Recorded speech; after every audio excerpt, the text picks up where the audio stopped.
ठोस कौन यानी कि जिसको सॉलिड कौन बोलते हैं, इसमें होता क्या है समझना। तो किसी तल, कोई तल मतलब किसका बात कर रहे हैं, ये वाला, ये जो डी ए कॉस थीटा लिखे है ना, ये वाला, ये बड़ा सा तल दिख रहा है। अच्छा तल है कैसे, एक पूरे गोला एज्यूम करो कि गोला है या फुटबॉल की तरह। अब फुटबॉल पर एक यानी कि जैसे रहता है ना, एक पार्ट बाय पार्ट बना हुआ रहता है, वैसे ही समझो कि एक पार्ट है, तो उस वो भी एक सरफेस हो गया। पूरे गोला पर एक क्या है, छोटा सा सरफेस है, ठीक। उसके सारे बिंदु को, मान लो कि जैसे गोला है, फुटबॉल है, फुटबॉल का फुटबॉल पर एक सरफेस लेंगे ऐसे करके, जैसा यहाँ पर जैसे लिया हुआ, ये जैसे फुटबॉल है इस तरीके से, है ना, ठीक। तो यहाँ पर एक सरफेस लिया और इसको मिलाया इसके केंद्र से, बात समझ रहे हो, इसको क्या किए, केंद्र से मिलाए। तो यहाँ पर अगर ये बहुत बड़ा अगर गोला होगा तो 1 मीटर त्रिज्या पर, 1 मीटर त्रिज्या वाले एंगल पर ई जो हम लोग बनाए, जैसे ऐसे करके देखो शंकु पूरे बन जाएगा ना, ये ऐसे सारे बिंदु को अगर यहां से मिला होगा केंद्र से, तो शंकु आकार गड्ढा हो जाएगा।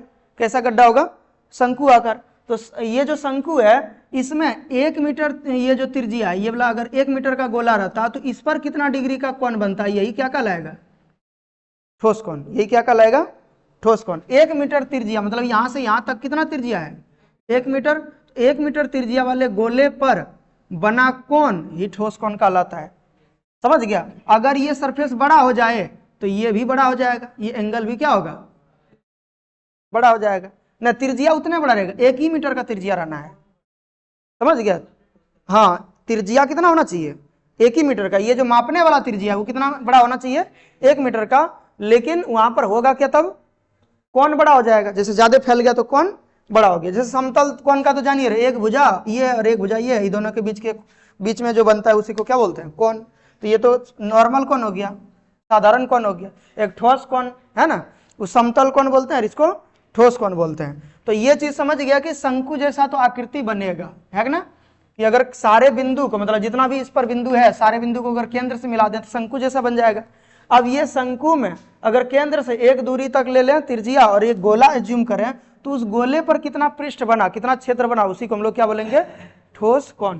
तो यही यहाँ लिखे हैं कि किसी तल द्वारा किसी बिंदु पर बना ठोस कोण तल के प्रत्येक बिंदु से उस बिंदु कौन जो केंद्र में है, केंद्र पर जो बिंदु है उस बिंदु को मिलाने पर बने शंकु द्वारा 1 मीटर की त्रिज्या से बना क्षेत्र, ठीक है। 1 मीटर त्रिज्या, 1 मीटर का ले लिए, 1 मीटर की त्रिज्या से बना क्षेत्र ही ठोस कोण कहलाएगा। यहाँ लिखी पहले ही दी है ठोस कोण, है ना, तो यहाँ पे दोबारा लिखने का जरूरत नहीं।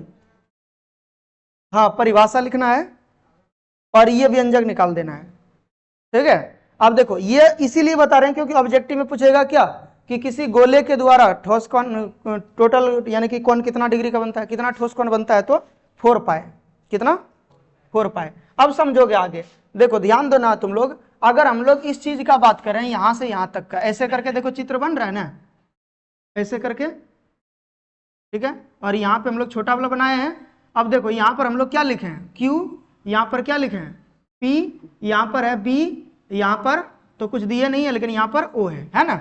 अब देखो ध्यान देना, इसका क्षेत्रफल और इसका क्षेत्रफल का अनुपात क्या होगा, तो त्रिज्या के वर्ग के अनुपात के बराबर होगा, जानते होगे ना, क्या बात समझ आ रही है। यहाँ देखो इसका क्षेत्रफल और इसका क्षेत्रफल, देखो इसका क्षेत्रफल क्या होगा बता, तो इसका क्षेत्रफल क्या होगा, pi r square, pi r square. और इसका भी क्षेत्रफल क्या होगा, ये वाला पूरे का वृत्त है तो पाई आर स्क्वायर, 4 लिखा जा रहा है, पाई आर स्क्वायर, है ना। अब इसकी त्रिज्या कितना है, यहाँ से देखो इसकी त्रिज्या जो भी होगा, या तो ये हम लोग ये दूरी को भी तो ले सकते हैं, है ना। देखो ये त्रिज्या तो यहाँ से यहाँ है, कौन है, बीपी, और यहाँ अगर मान लो कि हम लोग एक्स ले लेते हैं, क्यू एक्स होगा त्रिज्या। लेकिन त्रिज्या के जगह पे हम लोग देखो अगर ये त्रिभुज को अज्यूम करें तो ये बड़ा वाला त्रिभुज और छोटा वाला त्रिभुज क्या है, समरूप है। तो लंब के स्थान पर हम लोग आधार भी तो ले सकते हैं, इसके स्थान पर ये ले सकते हैं और इसके स्थान पर ये ले सकते हैं, कोई दिक्कत, ठीक।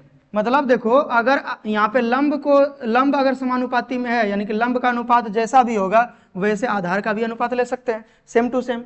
तो वही कर दिए कि एकांक त्रिज्या से बना क्षेत्र और तल से बना क्षेत्र, तल जो वहां पे ऊपर में जो खींचे हैं ये वाला तल बड़का और ये छोटका, ये दोनों के क्षेत्र का अनुपात जो होगा उसके आधार के, यानी कि जो त्रिभुज बन रहा है यहाँ पे जो दोनों जो त्रिभुज देख रहे हो इसके आधार के वर्ग के समानुपाती होगा। ऐसे 10 में भी तुम लोग पढ़े हो, क्षेत्रफल का अनुपात भुजा के वर्ग के अनुपात के बराबर होता है, पढ़े हो ना, संगत भुजा के वर्ग के अनुपात के बराबर होता है। ठीक, कोई दिक्कत? अब देखो दोनों का भुजा क्या हो गया, एगो का हम लोग कौन ले लिए ओ क्यू और एगो का ले लिए ओपी। तो ओ क्यू देखो ऊपर में एकांक कितना था, एकांक वाला कितना था ओपी, ओ क्यू, और पूरे वाला कितना था ओपी, नाम रख दिए। उसके बाद देखो ओ क्यू का मान कितना है 1 मीटर, बोले ही है 1 मीटर, और मान लिए कि ओ से पी की दूरी कितना है आर। तो अब हम लोग यहाँ पे ओपी के जगह पर क्या लिख सकते हैं आर। ठीक है, अब यहाँ देखो ऊपर वाला जो था त्रिज्या, इसी को हम लोग क्या बोलते हैं कौन, ठोस कौन, तो इसको डी ओमेगा से सूचित करते हैं, तो डी ओमेगा लिख दिए। अच्छा डी क्यों लगा, क्योंकि ये छोटा सा कौन का बात कर रहा है, कितना कौन का बात कर रहा है, छोटा सा, क्योंकि कौन तो बहुत बड़ा बनेगा, लेकिन यहाँ छोटा सा कौन का बात कर रहा है ना।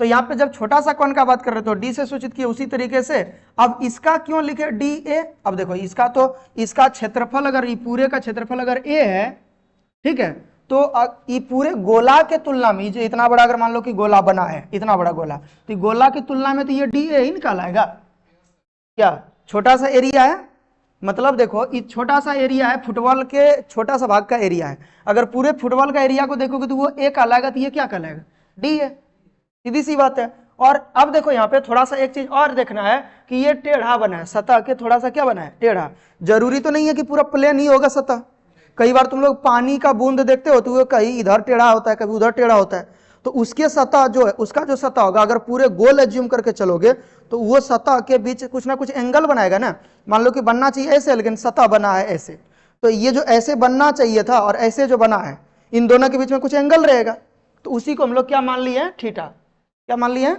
थीटा मान लिए। तो ये जो सतह बनेगा वो क्या हो जाएगा डी ए कॉस थीटा, मतलब ये सतह का जो क्षेत्र होगा वो क्या हो जाएगा डी ए कॉस थीटा। कोई दिक्कत? तो डी ए कॉस थीटा मान लिया उसको, ऐसा इसीलिए माने हैं क्योंकि इसके तुलनात्मक रूप से बराबर होना चाहिए, ठीक है, समानुपाती होना चाहिए, तब एंगल बनाया था, कोई खास एंगल पे था, इसीलिए डी ए कॉस थीटा लिखे। बात समझ में आ गया?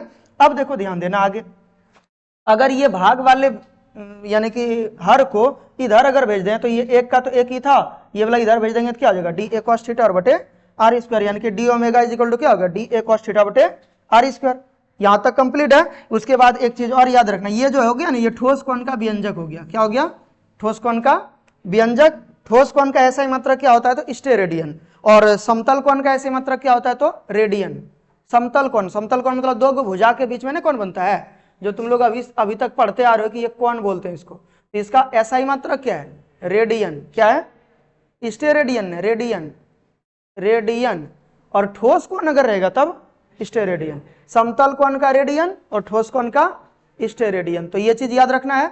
अब देखो अब हम लोग बात करेंगे क्या, ये तो छोटा सा एरिया के कारण बना, इतना बड़ा डी ओमेगा जो बना है एंगल ठोस कोण, वो किसके कारण बना, ये छोटा सा एरिया के कारण बना। लेकिन अगर पूरे ओमेगा से सूचित किया, जैसे थीटा से सूचित करते हैं ना कोण को, तो वहां पे सवाल तुम लोगों का रहेगा कि थीटा कहां से आया, ऐसे सूचित कर दिए, समझ गया। तो प्रायः ठोस कोण को किससे सूचित करते हैं ओमेगा से, समझ गया। तो छोटा सा कोण है तो डी ओमेगा लिख लिए। अब अगर देखो सवाल ये पूछ दिया जाए कि पूरे गोला अगर है तो पूरे गोला के केंद्र पर कितना डिग्री का, कितना रेडियन का कोण, कितना रेडियन का ठोस कोण बनेगा पूरे गोला के केंद्र पर। ये तो इधर खाली था, अब पूरे गोला इधर देखो, यहाँ ही नहीं बल्कि इधरो तो बनेगा, इधरो हर एक जगह पे पूरा बनेगा कि नहीं बोलो तो पूरे बन जाएगा, ये सब में बनेगा, चारों तरफ फुटबॉल की तरह जब है तो पूरे तरफ बनेगा। अब टोटल कोण मिला करके कितना है तो ये चीज कर रहे हैं। तो यहाँ पर देखो क्या लिखा, किसी गोलीय पृष्ठ यानी कि एस से केंद्र ओ पर बना कुल ठोस कोण ओमेगा, मान लेते हैं कि ओमेगा है क्योंकि छोटा कोण अगर डी ओमेगा है तो ये क्या होगा टोटल कोण को क्या मान लिए ओमेगा। तो अलग अलग सतह यानी कि तल से बना ठोस कोण का योग, छोटका छोटका मान लो कि 10 को 20 को या 50 को बनाए, पूरे केंद्र को घेर लिया, तो 50 को सबको जोड़ देंगे, तो मान लिए कि d omega 1 D omega 2 D omega 3 ऐसे करके बहुत सारा यहाँ पे एंगल छोटा छोटा बन रहा है, तो जितना बनेगा उस सबको ले लेंगे। तो अगर मान लो कि सबको छोटा छोटा एंगल को हर एक जगह पर सबको जोड़ दें तो ये पूरे गोले न बन जाएगा, ये पूरे गोले बन जाएगा, छोटा सा 1 मीटर स्क्वायर का क्या बन जाएगा, पूरे 1 मीटर का पूरे त्रिज्या वाला एक पूरा गोला बन जाएगा। अब गोले का कुल पृष्ठ लिख सकते हैं, पृष्ठ क्षेत्रफल। बात समझ में आ गया? अब गोला का कुल पृष्ठ क्षेत्रफल क्या होता है 4 पाई आर स्क्वायर, पढ़े हो ना, 4 पाई आर स्क्वायर। तो ओमेगा इज इक्वल टू क्या हो गया 4 पाई आर स्क्वायर। अब एज्यूम करके चलो कि 1 मीटर का अगर रहे, यदि r is equal to 1 metre हो, तो ठोस कोण का माप तो हम लोग ऐसे ही बोले ही हैं कि 1 मीटर त्रिज्या का ही लेके चलना है, 1 मीटर ही लेके चलना, क्योंकि बड़ा में तो ज्यादा बड़ा एरिया बन जाएगा, अगर यही ज्यादा दूर में जाके मापोगे तो और बड़ा एरिया बन जाएगा। हाँ, तो इसीलिए फिक्स तो कर लेंगे, 22/7 नहीं रखना है, यहाँ पे पाई के रूप में ही व्यक्त किया जाता है रेडियन वाले कोण को, पता है ना। ठीक है, तो समझना है कि 1 मीटर का ही फिक्स कर दिया है, मतलब साइंस में ये फिक्स कर दिया है कि 1 मीटर को ही लेना है, उससे ज्यादा भी नहीं लेना है और इससे कम भी नहीं लेना। अगर कम लोगे तो फिर क्या होगा, छोटा एरिया दिखेगा, ज्यादा बड़ा लोगे तो फिर ज्यादा बड़ा एरिया दिखेगा, इस चीज को फिक्स कर नहीं सकते हैं। तो इसलिए r बराबर 1 लेंगे तो 1 लेंगे तो क्या हो जाएगा 4 पाई बचेगा, मतलब 4 पाई रेडियन होगा, ये चीज या स्टे रेडियन होगा, याद रहेगा। अब गॉस के प्रमेय में क्या बोलता है समझना थोड़ा सा, कि किसी विद्युत क्षेत्र में, मान लो कि यहाँ पे आसपास में विद्युत क्षेत्र है, एगो गोला लाए और इसमें यहाँ पे गोला के अंदर एक आवेश है, क्या है आवेश है, ये सरफेस उसी तरीके का है जिस तरीके से पहले ठोस कोण में बताया था ना, उसी तरीके का। ठीक है, इसको विद्युत क्षेत्र में ला दिए तो इस पर टोटल विद्युत फ्लक्स का काम कितना, मतलब कुल कितना विद्युत फ्लक्स लगेगा। जैसे विद्युत फ्लक्स तो एगो छोटा सा बताए थे कि छोटा सा बिंदु पर कितना लगता है वो तो बता दिए थे, लेकिन यहाँ पर कितना विद्युत फ्लक्स लगेगा इस गोले पर, इसको निकालना है। तो यहाँ पर देखो लिखा है ना, गुजरने वाला कुल विद्युत फ्लक्स का मान तल के अंदर उपस्थित, तल के अंदर जो उपस्थित आवेश है उसका 1/ε गुना होता है। तो ये प्रूव्ड देखो हम लोग किए हैं पूरे, और ये पूछेगा कितना नंबर का, 5 नंबर का। ठीक है, अब हाँ 5 नंबर का पूछेगा, यहां से लेकर के यहाँ तक पूरे पूरे पूरे। एक मिनट रुक जाओ, देखो जहां क्या है ε0 क्या है, मुक्त आकाश का प्राविद्युतांक, इसके बारे में तो पहले भी बता चुके हैं ε0 के बारे में। अब देखो मान लिए, माना कि किसी विद्युत क्षेत्र E में एक तल S उपस्थित है जिसके अंदर Q आवेश स्थित है, क्या है Q आवेश। तो S सतह पर लगने वाला कुल विद्युत फ्लक्स, यानी कि जिसको हम लोग पहले भी फाई बोले हैं, और अगर यहाँ कुल विद्युत फ्लक्स सतह पर देखोगे तो उसको क्या सूचित करते हैं, साई से। ठीक है, का मान ज्ञात करना है, साई साई। ठीक है, साई याद रहेगा। चलो अब देखो, चूंकि पहले से तुम लोग पढ़े हो क्या, फाई इज इक्वल टू क्या पढ़े हो, इंटीग्रेशन ऑफ, पहले पढ़ चुके हो वो विद्युत फ्लक्स वाले में ही। ठीक है, integration of E D A बताए थे, integration of E D A, उसमें बताए थे ना विद्युत क्षेत्र का पृष्ठीय समाकलन के बराबर होता है, विद्युत क्षेत्र के पृष्ठीय समाकलन के बराबर होता है, बताए थे ना परिभाषा में। ठीक, अब देखो ई बराबर तो पढ़े ही हो, 1/4πε0 इंटू Q/r²। अब समीकरण 1 अगर इसको माने हैं तो समीकरण 1 से के अनुसार से अगर चलेंगे तो हम लोग क्या लिख सकते हैं, d psi is equal to या d phi is equal to E cos E into d a, E into d a. क्यों, क्योंकि इंटीग्रेशन अगर नहीं लगाए हैं, देखो इंटीग्रेशन अगर नहीं लगाए तो छोटा सा एरिया के लिए हुआ, और अगर इंटीग्रेशन लगा देंगे तब ये डी हट जाएगा, पूरे हो जाएगा साई, बनेगा ना। ठीक, अब इसी को प्रोसेस कर दी, देखो ई को हम लोग क्या लिखे, ई कॉस थीटा, क्योंकि मान लो कि थीटा एंगल बना रहा होगा सतह के बीच, है ना। अब क्या हो जाएगा देखो, तो इसका पूरा वैल्यू लिख दिए 1/4πε0 इंटू Q/r², ई का मान, और कॉस थीटा का कॉस थीटा, डी ए का डी ए रहने दिए। इधर सब कुछ सेम टू सेम है, देखोगे यहाँ पे ध्यान देना, 1/4πε0 into Q into d a cos theta. कैसे लिखे, डी ए को आगे लिख दिए, कॉस थीटा को इधर, और r² इसके साथ ले लिए, गुना में है तो कहीं भी लगा सकते हैं, कोई दिक्कत नहीं है। इसका मान तुम लोग जानते हो क्या होता है, डी ओमेगा, क्या होता है डी ओमेगा, यहाँ पे डी ओमेगा लिख दिए, बाकी सब रहने दिए। दोनों तरफ जैसे समाकलन करेंगे तो इसका समाकलन करेंगे तो क्या हो जाएगा, साई, मतलब डी साई साई, अभी तो बता तो रहे हैं। तो देखो डी साई, देखो डी साई का इंटीग्रेशन क्या होगा, साई, और इधर क्या हो जाएगा, ये सब टोटल बाहर हो जाएगा, क्योंकि किसके कंपैरिजन में होना चाहिए, साई के कंपैरिजन में इंटीग्रेशन होगा। तो साई को ही अंदर रखेंगे, बाकी सबको क्या बोलते हैं, ओमेगा को, ओमेगा के कंपैरिजन में हो रहा है तो ओमेगा को अंदर रखना है, बाकी सबको बाहर कर दिए। और ये टोटल सरफेस एरिया जो है उससे बना कौन, वो रखेंगे यहाँ पे। अब देखो इसका इंटीग्रेशन क्या होगा, ओमेगा, डी ओमेगा क्या हो जाएगा ओमेगा, और यहाँ लिख दिए एस, मतलब एस का मतलब क्या हो, टोटल सरफेस के द्वारा कितना एंगल का कौन बन रहा है। अभी पिछले ही टॉपिक में बताए थे कि कितना डिग्री का टोटल एंगल बनता है, कितना रेडियन का कितना स्टे रेडियन का बनता है, 4 पाई का, बोले थे ना। एस पर कितना एंगल का बनता है कौन, 4 पाई स्टे रेडियन का, है ना। तो 4 पाई इसके जगह पर, ओमेगा के जगह पर रख दिए, टोटल कौन था 4 पाई से 4 पाई कटा देंगे तो Q/ε होगा। अगर यहाँ पे एक आवेश के जगह पे बहुत सारा आवेश हो तो सभी को जोड़ देंगे तो वही हो गया। तो जो बात बोला था कि कुल आवेश Q का 1/ε होता है, तो देखो 1/ε है कि नहीं, क्या बात समझ आया।